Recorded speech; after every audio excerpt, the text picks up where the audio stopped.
Kit Carson, Part 18. Lieutenant Colonel Cook of the 2nd Dragoons promptly organized a force to pursue and chastise the Indians. He employed a company of 40 Pueblo Indians and Mexicans under the command of Mr. James H. Quinn as captain and John Martin as his lieutenant.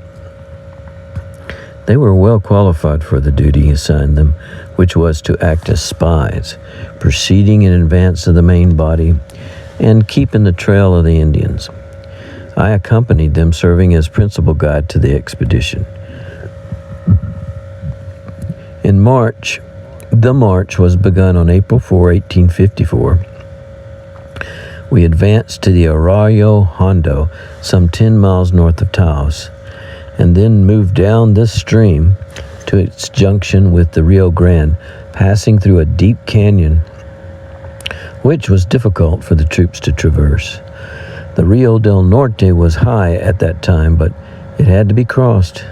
The bed of the river is full of large rocks, and in crossing, the horses would sometimes be in water only knee-deep,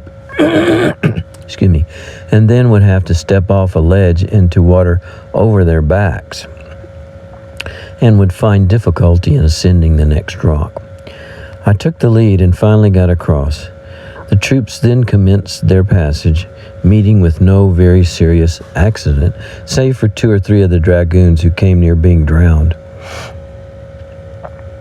The dragoon horses had to be sent back to be used in crossing the infantry. I crossed and recrossed the river about 20 times before the task was finished, and the entire command was eventually assembled on the other bank. We had now to ascend from the river. The canyon is 600 feet high at the lowest calculation, but by leading the animals cautiously through the different windings of the trail, we at length ascended it and continued our march over a plain in which there were many canyons and deep ravines, entirely destitute of both water and grass. We finally arrived at a small Mexican town named Servilleta, where we encamped and where forage was purchased for the animals. In the morning, we resumed our march. We were 2 days finding the trail, and we followed it for 2 days more before we overtook the Indians. They saw us approaching and retreated. We pursued them, killing several Indians and capturing their camp, equipage, and a number of horses. We had 1 soldier killed and 1 wounded. Captain Sykes, who was in command of the infantry, deserves great praise for his conduct on this march. Although he had a horse with him, I do not think he mounted it once during the entire campaign. He waded the streams and trudged through the ice and snow, often for as much as 10 miles, and I really believe that it was by reason of his conduct that his men maintained their courage. I cannot understand how they were able to undergo such hardships.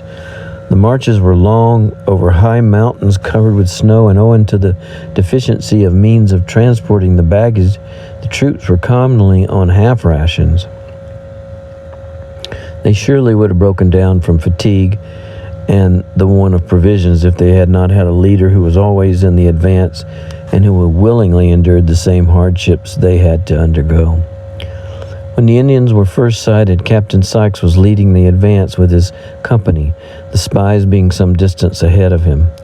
When they were told that the Indians were ahead, he and his men charged forward on the run and entered the Indian village alongside the dragoons. The soldier who was killed and the one who was wounded both belonged to his company. We pursued the Indians through a deep canyon for about 4 miles. Many of them we did not even see, but 7 were killed and a number wounded. When darkness fell, the command returned to the Indian camp and bivouacked for the night. In the morning, the wounded man was sent back under the escort of a corporal and a squad of soldiers to receive medical aid. The remainder of the command took the trail of the Indians, following them through deep canyons and over lofty mountains covered with snow, but they could not again be overtaken.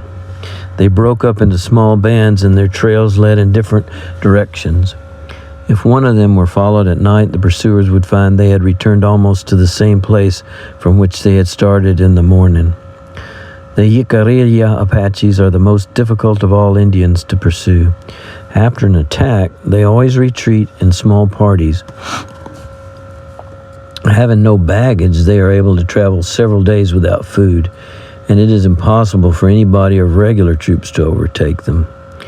We followed them for 6 days when the commanding officer, finding that they could not be overtaken, concluded to march to Abiqui, which is a Mexican village situated on the Rio Chama, a tributary of the Del Norte, for the purpose of recruiting his animals. He arrived there about the 14th of April, and the party that had returned with the wounded man encountered a Utah Indian whom they took prisoner and deprived of his arms and horse. He presently made his escape and rejoined his tribe.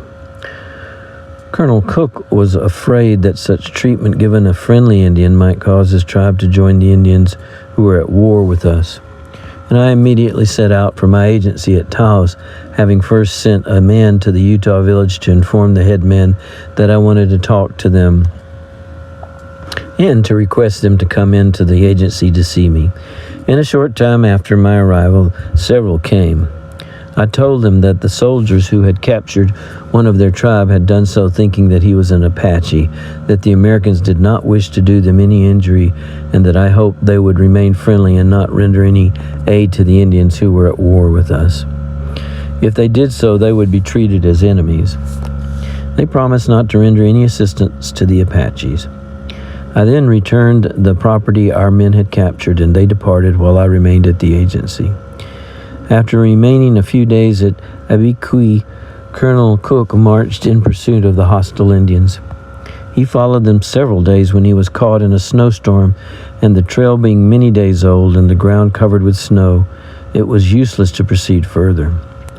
He then returned to the Rio Colorado, where he was joined by a reinforcement of troops under command of Major Brooks of the 3rd Infantry. End of Part 18.